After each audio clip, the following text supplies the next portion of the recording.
Good afternoon, everyone. So we don't have a microphone today, so we all have to be apart. Be okay, though. My name is Alita Williams, and I'm the past president of the Rotary Club of Chicago, and I would like to open our 5,710th meeting.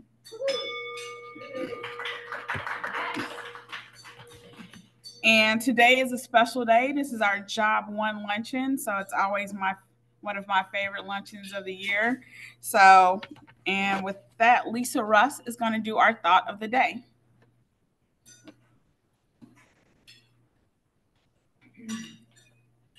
Thank you, Alita. Can everybody hear me? All right. I'd like to welcome Commander Master Chief Nick Wallace and Ensign Jordan Diomede. Thank you for being with us today on this very important occasion, and thank you for your service to our country. The mission of the Navy, I looked up, is to maintain, train, and equip combat-ready naval forces capable of winning wars, deterring aggression, and maintaining freedom of the seas. This commitment and dedication has been a force to be reckoned with since its inception in 1794, and that's 230 years ago, in case you wanted to quickly do the math there. In our world, our mission with JOB1, now only in our 19th year, is that right? 20? What? Okay. Is to train and equip job-ready students capable of contributing meaningfully to the workforce, deterring attitudes that do not follow the four-way test, and maintaining freedom of pursuing their dreams and by their present and future actions, the dreams of others. Let our commitment and dedication impact our own lives and the lives of others. This is a mission worthy of the people who serve and have served our country on our behalf and of the founders of Rotary. Thank you.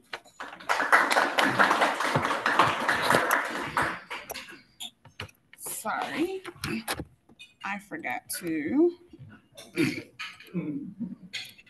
share with our wonderful people on Zoom. So pardon me with that.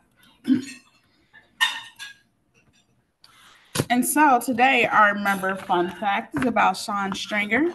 He is a British American who set a world record for the most Ironman triathlons in 1 year. In 2009, he completed 20 Ironman races in less than 11 months. Each race consists of a 2.4-mile swim, a 112-mile bike ride, and a 26.2-mile marathon run. He is also a U.S. triathlon certified coach, and he's also one of our great board members. So that's our member fun fact for today. So this week's trivia question is, what member traveled to Spain after retirement and attended a Rotary meeting at the Ritz Hotel where attendees were entertained by a harmonica player? Lisa. No.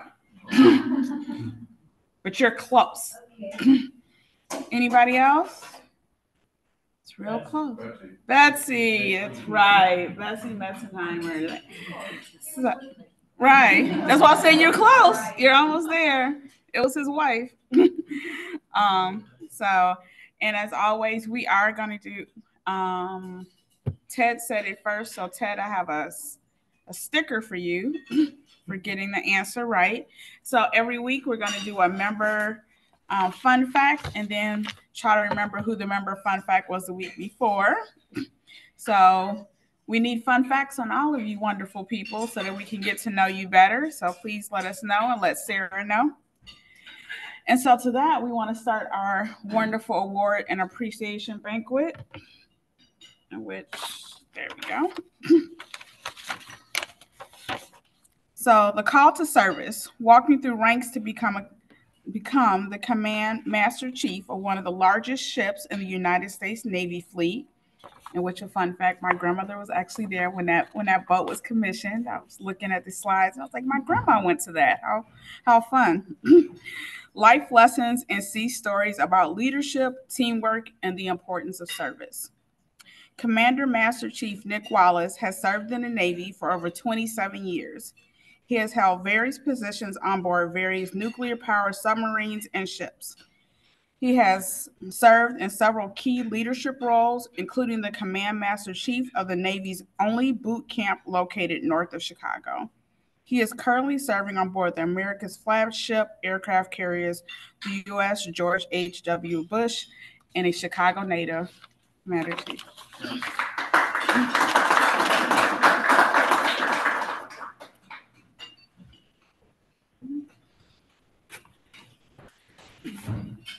Thank you for that introduction.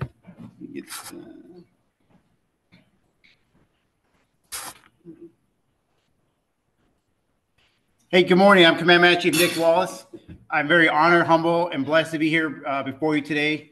I'm currently assigned as the Command Master Chief of the mightiest warship in the United States Navy, the USS George H.W. Bush, moored and stationed out of Norfolk, Virginia. As mentioned before that, I was stationed as the Command Master Chief at Recruit Training Command Great Lakes, just up north, the Navy-only enlisted boot camp. Do not share on Zoom. Say again? Do not share on Zoom. Oh, yeah, go for it. I'm sorry. If the slides weren't sharing. We'll take a technical time out. Give me 1 second. No worries. Sorry. No. There it is.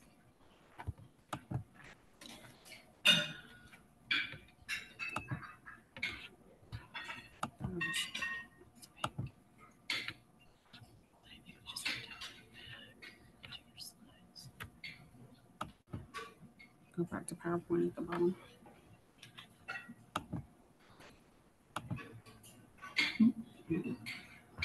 Go ahead. Sorry about that. Oh, no worries. No worries. There we go. Oh, awesome. Put that there. As we reflect on our history, we always recognize the sea as the lifeblood of our nation. The United States is a maritime nation. Our maritime strength, combined with our support of our allies and partners, has been instrumental in guaranteeing freedom of navigation, maintaining peace, and establishing a rule-based order grounded in fairness across the world.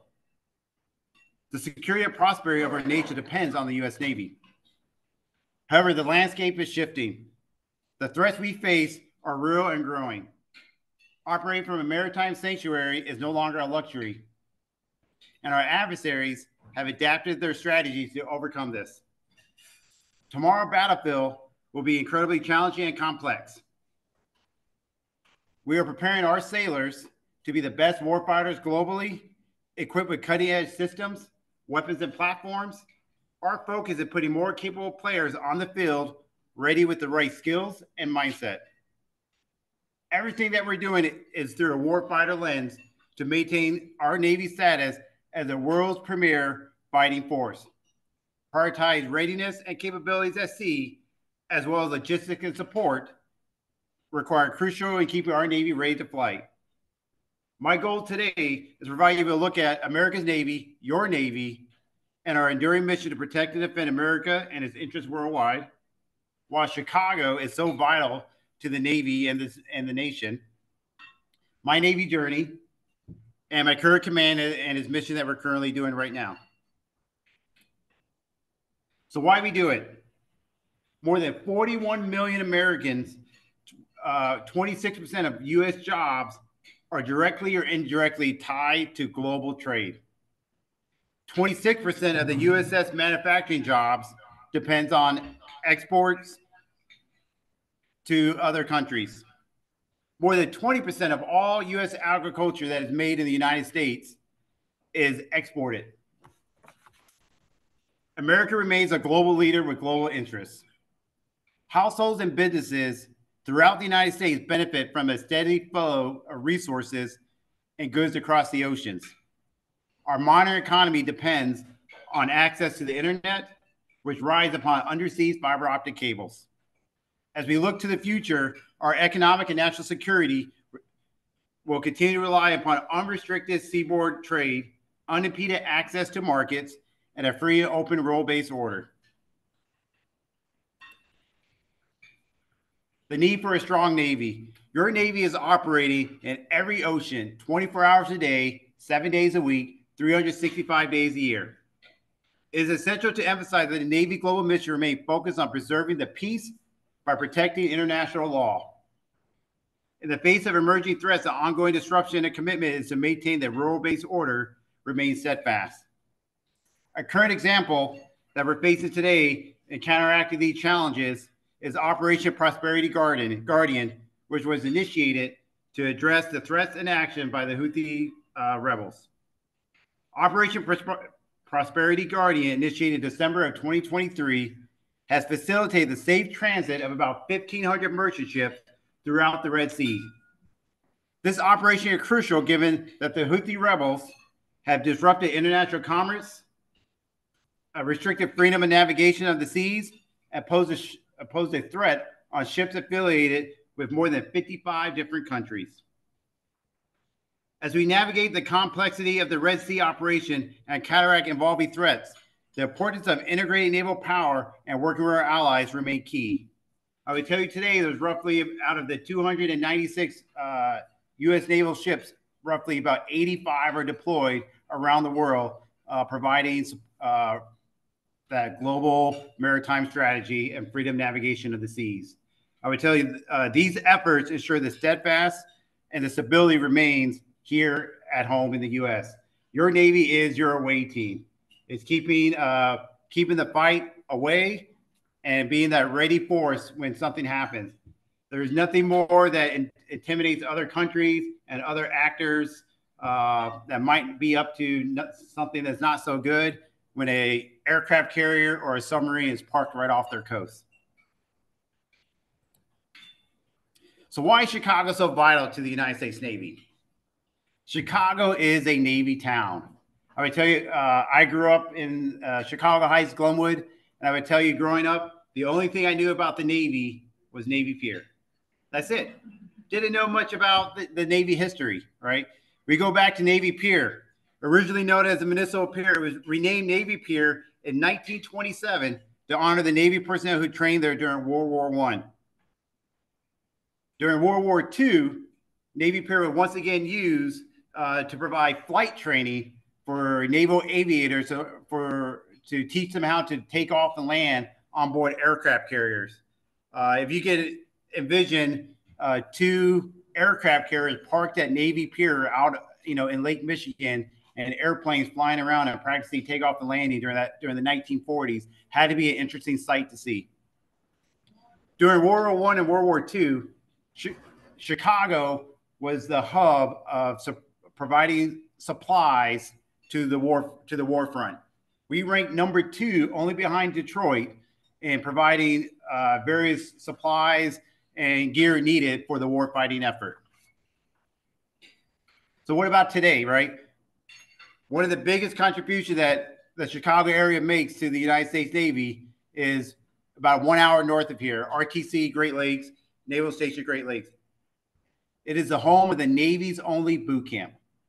Every single enlisted sailor comes through O'Hare Airport, gets on a bus, about a 45-minute, very quiet bus ride, and they attend Navy boot camp.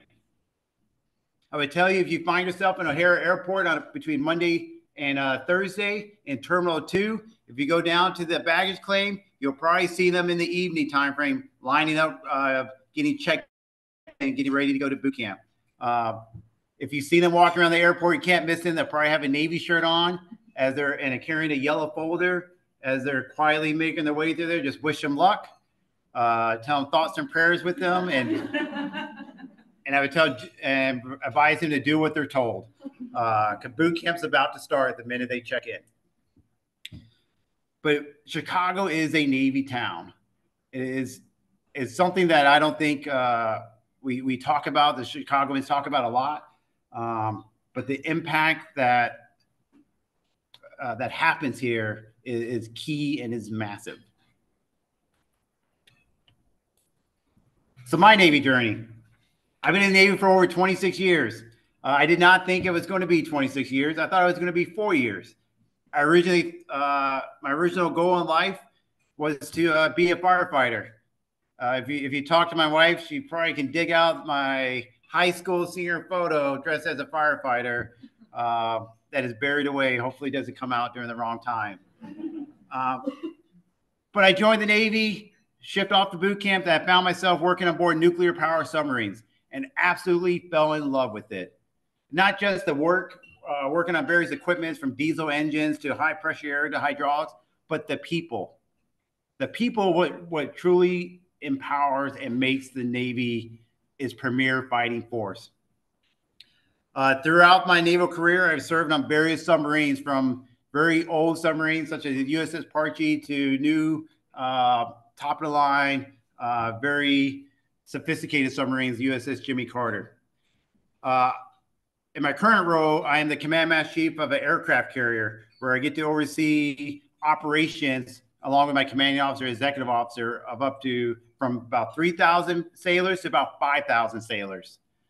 During those operations where we have various aircraft landing and taking off on board the flight deck, it is a very awesome sight to see. I would tell you it's very humbling to see American sons and daughters out there that raise their right hand, that is fixing planes, launching aircrafts, and doing it with a smile on their face every single day. It is truly an honor and a privilege and a blessing that I get to witness that every single day. So I would tell you, as I mentioned before, it is American sons and daughters that is truly the driving factor of why we are a premier fighting force. I have no doubt that if conflict ever breaks out, that we're going to be in a good spot. The fact that we have an all-volunteer force is what makes us unstoppable. So a little bit about the George H.W. Bush. George H.W. Bush is the 10th and final Nimitz-class supercarrier. Currently, we're docked at Norfolk Naval Shipyard going through a maintenance availability. We've been there for about a year. We have, I checked my calendar today, 98 days to we leave the shipyard and we actually go back operational. So the shipyard period is like if you take your car in for an oil change and then they're like, hey, we need to do a little bit more work on it, so you got to sit there for a little bit longer. It's very similar to that. On board, we have sailors that are doing great things, and there's a good contingent of sailors that are from the Chicago area. But we're also not just worried about taking care of the ship and making sure that it's ready for the next operation that we have to do. We're also community ambassadors. I would tell you, George H.W. Bush, one of his big thoughts and one of his big programs is 1,000 points of lights. So you may or may not know, George H.W. Bush was a naval aviator and was shot down during World War II. When he was shot down during World War II, he set his timer on his watch. He told his flight engineer and the bombardier to eject out or jump out of the plane. When he jumped out of the plane, he looked up. He realized his was the only parachute that was open, and he realized that he was the only survivor from that incident. Parachuting in the water right off of a Japanese island. When he was in the water, he saw the Japanese gunboats coming towards him. He was like, "Great, this is not getting any better." So he started swimming out to sea. He see a periscope. He was like, "Great, that's not better. That's not any better either. That's a Japanese submarine that's going to capture me." Come to find out, it was an American submarine, the USS Finback, that just happened to be on patrol. He got picked up and saved by the USS Finback, and he spent about 45 days on board that submarine as they were making their way back to Pearl Harbor. Aboard the submarine, he volunteers to various watches, and one was he would stay on lookout at night, and he would see all the stars. If anybody's ever been on a boat or in a dark place where you can see a lot of the stars at night without any daylight and blocking or etc., it's an awesome sight to see. And he recalls seeing like 1,000 lights, 1,000 points of lights. And that was his calling of community service. So our big thing with the ship is every April, we do 1,000 points of light event where we basically shut down the entire ship and every sailor is out in the community doing volunteer service with various organizations. And I'm talking 3,000 sailors. We make that the priority and we go out there in the community because it's not just about having an awesome warship. It's about also giving back to the community. Are there any questions? Yes, sir. You mentioned that you've been on quite a few submarines. I was under the impression that an individual on a submarine had to be kind of introvert. You seem just the opposite. So it's funny. It's there's some that are introvert. I am the odd duck, I guess you could say. I'm more of the jokester, I guess you could say. But yes, it's a awesome combination of both that happens aboard a submarine, because there's only roughly about 150 sailors on board the submarine, so it becomes a very tight-knit family. When I was the chief of the boat, or the CMC of the USS Seawolf in Connecticut, I knew every single sailor. I knew their spouse name, their kid's name. I would see them almost every single day, and have that connection with the crew. It's a very we rely in the submarine force. I rely on that sailor to be able to save my life, and vice versa. Yes, ma'am. Commander Wallace was saying that you and Jordan are here for Navy Week. Would you tell us what's going on and how, we can participate if possible? Yeah, so the question was, why are we? Oh, I'm sorry. I didn't mean to hit you. The question was, why are we here? Why is the Navy here this week? What's going on? So this week is Chicago Navy Week. So there's about 15 different Navy weeks that happen throughout the United States, and the whole goal is just to bring information and just share with the community that your Navy is here, ready to do good things as well as bad things if required. Right? It's more of an education and outreach, and just letting people know that the Navy's here. There's a lot of events that are happening on Navy Pier over the weekend on Friday, Saturday, and Sunday. A lot of info booths to special warfare is going to be there. Some Navy VR. We have the Navy eSport team that's in town as well as over the weekend. It's everybody's favorite Chicago Air and Water Show, and the Blue Angels are going to be flying around as well.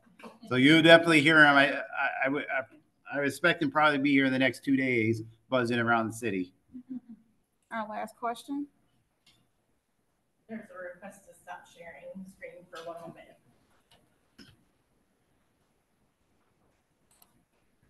Thank you. So with that, I want to thank you so much for being here today. Oh, sorry. Sure. Go ahead, Steve. I've heard join the Navy. Obviously, seen the world. So any top place that you can say that, hey, when I'm done, I'm going there. Is it Chicago, Illinois, or is it some other exotic? So the question was, I've seen the world. When I'm done, where do I want to go?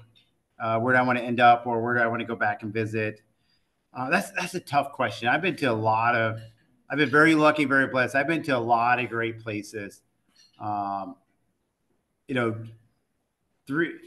It's hard to pick. I mean, like, one of the coolest things I got to do in my job, a lot of cool stuff I get to go do. I'm very humble, blessed for that. One of the coolest things I got to go do was go out to Bermuda, get on board the deep submerged vehicle, the Alvin, the one that found the Titanic, that same Alvin submersible, and get to go down to about 3,000 feet. And that was one of the coolest things I ever got to do. It scariest, but one of the coolest things I ever got to do. A place I would love to go back and visit. It'd be hard to get there. It was an awesome port call. It was the North Pole. So when I was on board the USS Connecticut, or correct, the USS Seawolf, as we were coming back under the Arctic, under the North Pole, we stopped and we surfaced the submarine through the ice. And it was awesome. We were able to get the crew out, and actually, like, the whole process, if you ever get a chance to Google, like, submarine surfacing through the ice, it's a long process of cutting the hatch open. That way the crews and the sailors get out onto the ice, onto the North Pole. And it takes about 8 hours, 6 hours to get through all that process. And I remember I was down there with the sailors, and we're digging out the hatch, as we say, and they lower lunch down to us from the top of the submarine. So at the North Pole, I've had a cheeseburger and fries at the North Pole. It was awesome. What's the Navy's most powerful recruiting tool? What is one thing that you're trying to sell to the sons and daughters to attract good talent? I would say the opportunities. You know, the question of what is the one thing that the Navy trying to for recruitment, like one thing we go up. I think the opportunities and the experience. You know, I was not always a top of the line command master chief in the United States Navy. I joined the Navy because I did not want to go to college because I know it's not going to be a good time. It would have been a good time, but it would not been a financially smart at the time, I would say. I learned so much about myself. I learned so much about leadership. I learned a trade. I learned a skill where I know that at any time, if I decided to depart the Navy, that I would be set up for success. Many companies around the United States, you know, hiring a veteran is key. They look for those skills or those opportunities. But I do believe that by, you know, that piece about for recruitment and et cetera, like just the opportunities that around that opportunity doesn't matter, you know, where you come from, who you know, and et cetera. It's open for everybody to join the organization. Thank you.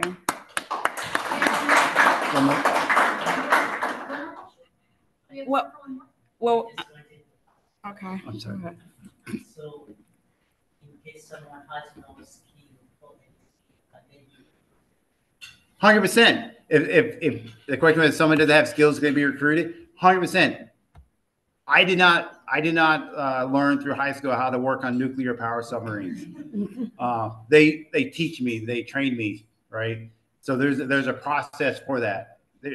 If you like being a photographer, we'll train you how to do that. If you like working on aircrafts and planes, we teach you how to do that. And that's the great thing about the Navy. Like, it doesn't matter your background, where you come from, your family. I said, like, we're all about the opportunity. Hoorah. Yeah. So let's give him another round of applause. And we want to thank you by giving you this wonderful, reusable bag. Thank you. That our president, she's our current president, Sarah, as we all know, she loves to bike everywhere. God bless her, but year round. And so she wanted to get something that you could use all the time. Awesome. Thank you. Thank you so much. Okay. So now on to the good stuff, our JOB1 program. So this year, as I like to say, we're a small but mighty group of one. Caitlin. But let me tell you a little bit about Caitlin. So for those who don't know, our JOB1 program is the Rotary Clubs of Chicago's signature program. We have been doing it since 2003, and we go out and recruit Chicago high school juniors and seniors within the city of Chicago, public school, private schools, charter schools. And we also go out and recruit amazing employers, but not just any employers that understand the need for mentorship, the need to help students grow and to become great people into the society. So every year we have our students come back and tell us what was important about being a part of JOB1. And Caitlin's essay says, JOB1 has taught me how to integrate myself into professional sphere and build lasting connections. I was supported by passionate mentors who taught me lessons regarding resume building, professional attire, and elevator pitches. The presentations were informative and interactive with feedback directly given to me. The feedback was specific and helped me with little things others might not know, such as how to order my job experiences. After editing my resume, they gave it one final check, and their feedback made me feel more confident on my resume. JOB1 was the first time I had drafted and delivered an elevator pitch, which made me feel nervous. The mentors were supportive and made tremendous progress after just 15 minutes of practice. JOB1's tailored feedback and supportive culture have helped me grow as a youth going into the business world and helped me develop essential social skills to succeed in future interviews or internships. And so with that, Caitlin, if you'd like to come up, I have a great book bag for them to remember that we're always here for them throughout their journey. And what I always tell my students is always have a good pen or pencil when you go in. So she now has a nice, good rotary one pen and pencil to take with her. Thank you.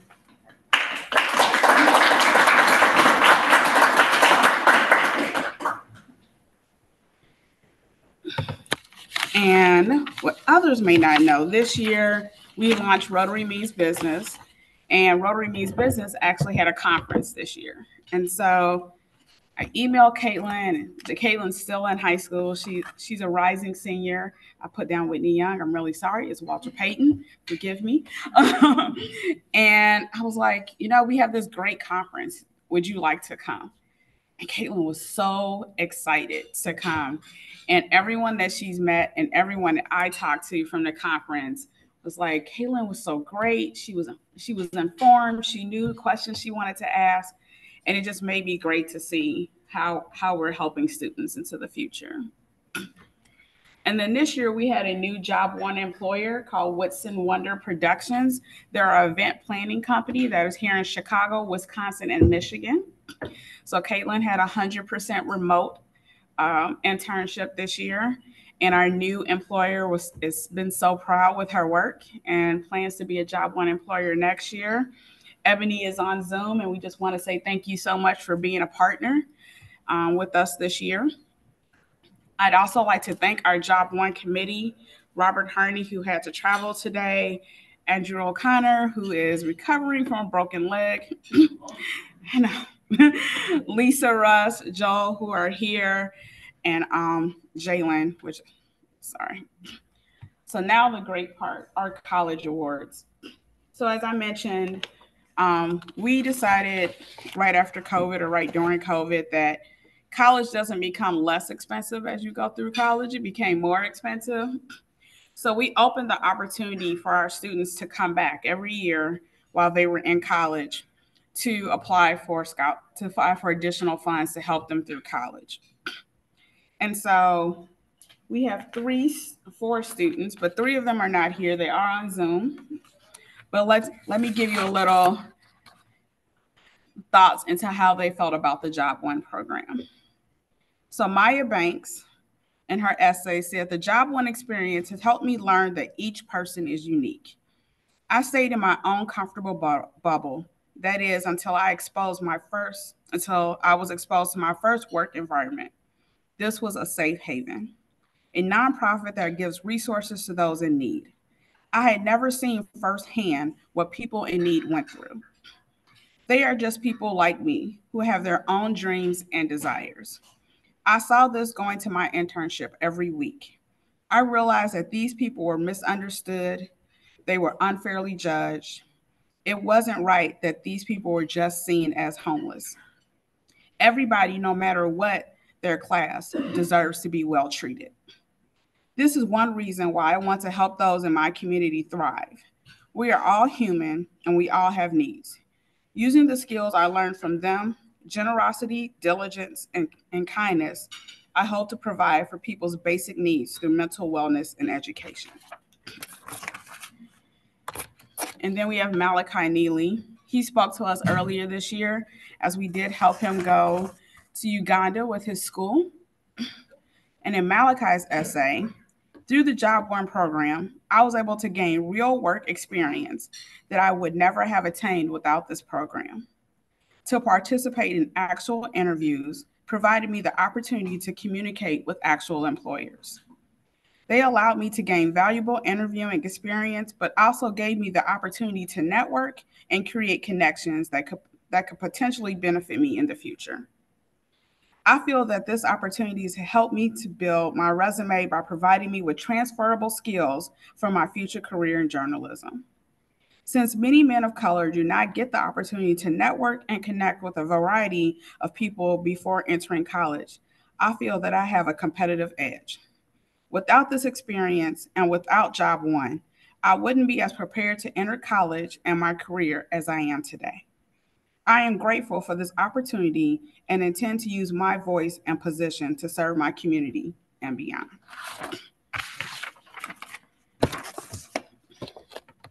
And Jenny, who is currently at Northwestern, she is, I believe she is still in London as a freshman. She's in Bosnia now. See? And I remember Jenny so much last year in our JOB1 training, and she was really quiet and would just say, okay. And I was like, Jenny, you got to be more outgoing. And she's like, okay, Miss Williams. And then Jenny sent me an email, and she's like, I'm going to Northwestern, and I joined Rotaract. She's like, I'm running programming. I was like, awesome. So she says, as a former student intern of JOB1 program, the experience has been beneficial to me in ways that still impact me to this day and will be lifelong. To begin, the training sessions and mock interviews have strengthened my confidence and skill set in the job setting, and allowing me to present myself in a refined manner when talking to professors, mentors, and interviewers. I have involved in Northwestern's Rotaract Club chapter as the public engagement chair. And although all of our students have different courses of study, JOB1 brought us together and acknowledged our potential as hardworking, diligent students. Lastly, the mentors that I have met through JOB1 and Rotary are some of the relationships that I cherish the most. And so each of those students, as I look at my cheat sheet, so Jenny Chen has been awarded a $2,500 college award. Maya Banks, a $2,000 college award. And Malachi Neely, also a $2,000 scholarship award. But Teresa is here in the room, so I get to embarrass her in person. Oh, don't worry, Jenny's also embarrassed. And it's recorded, Jenny. So my time at Roscoe was an eye-opening and sparked a deep interest in data science, leading me to add data science as a second major and pursue internships in data science. This summer, I am working as a data analytics intern at Innova International. Just one summer with JOB1 laid the groundwork for my professional development, made me more competitive in the job market, and opened doors to exciting career opportunities. The scholarships I have been receiving in the past 3 years have also been life-changing. Focusing on just the past year alone, the unrestricted nature of the scholarship allowed me to eat healthy while I studied abroad in London. As I shared a kitchen with 30 plus students and therefore had to rely on only takeout and instant meals. It's not an exaggeration. It was 30 students in one kitchen. Wow. Coaching middle schoolers in competition math and bringing them to competitions was my passion project. But I had to leave it behind when I went to college. Thankfully, the Rotary Club of Chicago's commitment to service introduced me to a new service opportunity to be excited about. For the 4 years in a row, I have volunteered with the Jesse White Foundation for their annual trunk party. The first year I volunteered, I was also a recipient of a trunk, and I was amazed by how many high-quality essential items were included. Going into my senior year, the towels, sheets, and caddy I received are still holding up well. I wrote in my scholarship essay that year, nothing I have volunteered for has ever hit so close to home. Knowing that my efforts will be for good and that the foundation is making a lasting impact on so many students. For as long as I stay in Chicago after graduation, I hope to volunteer for this event, especially knowing that I will meet familiar faces and possibly of meeting new JOB1 interns. So with that, Teresa would like to come up and receive her $2,000 scholarship.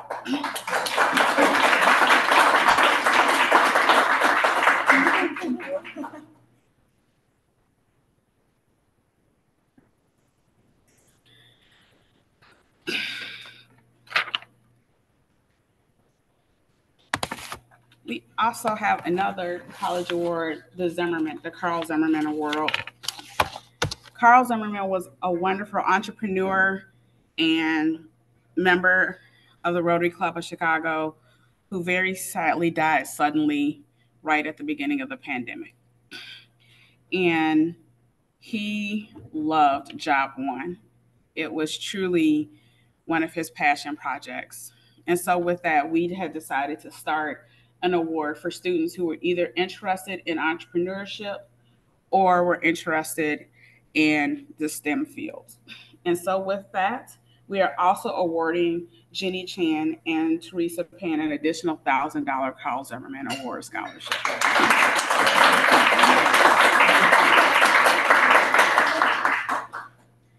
And so we also offer our students the Rotary Youth Leadership Award, RYLA.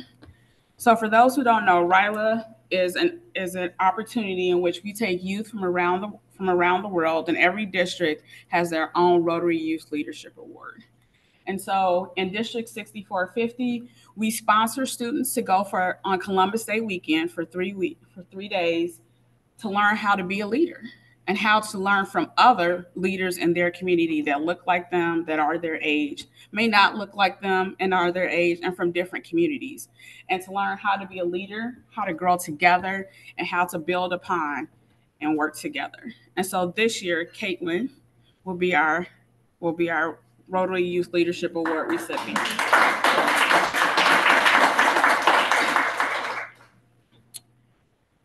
So on September 8th, we have a wonderful trivia, dancing, and fellowship event at Beauty Bar from 3:30 to 5:30, I believe. So please join us for our afternoon of music, trivia, and dancing. You do not have to participate in the trivia, but very gratefully, Timo has sponsored our $100 grand prize for the winning group. Each is a group of 4. Early bird tickets are $40 until August 5th, and then they're $50. And if you're a true Rotarian procrastinator, as some of us are, it is $60 at the door. But please come out and have a good time, spend time together. There'll be light refreshments provided by myself and my staff, but we look forward to seeing you there on September 8th. Also, we also asked for donations to Rotary Foundation. I hope everything that I read today made you think, man, how can I support such a great organization like Rotary One? This is how. Those stories would not have been possible without the donations that we give to the Rotary One Foundation and to the Rotary Foundation. Every dollar that we give to a student, everything that we put in to their training, the trainings we've purchased, the everything that we do to focus on our students for 6 months out the year comes from the money that we gain and we raise through the Rotary Foundation and the Rotary One Foundation. So every Rotarian, every year, that is what that's for. And that's how we do what we do. And that's the wonderful Rotary One Foundation. That was the year, our first year in COVID. And we still had all those students. We got them all placed in internships, either in person, hybrid, or virtual. And every single one of those students graduated from high school. Every one of those students graduated from college. 3 of them have studied abroad. And the one in the back with the mask on, he emailed me and he graduated summa cum laude from his school because he said the scholarships that we gave him helped him to be able to just focus on school and not have to focus on work.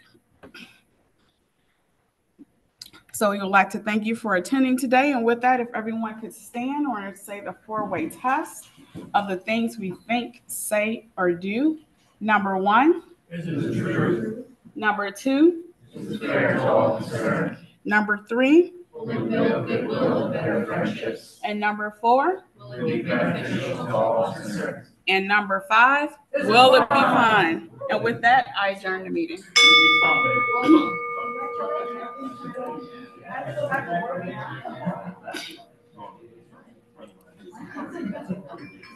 My son died.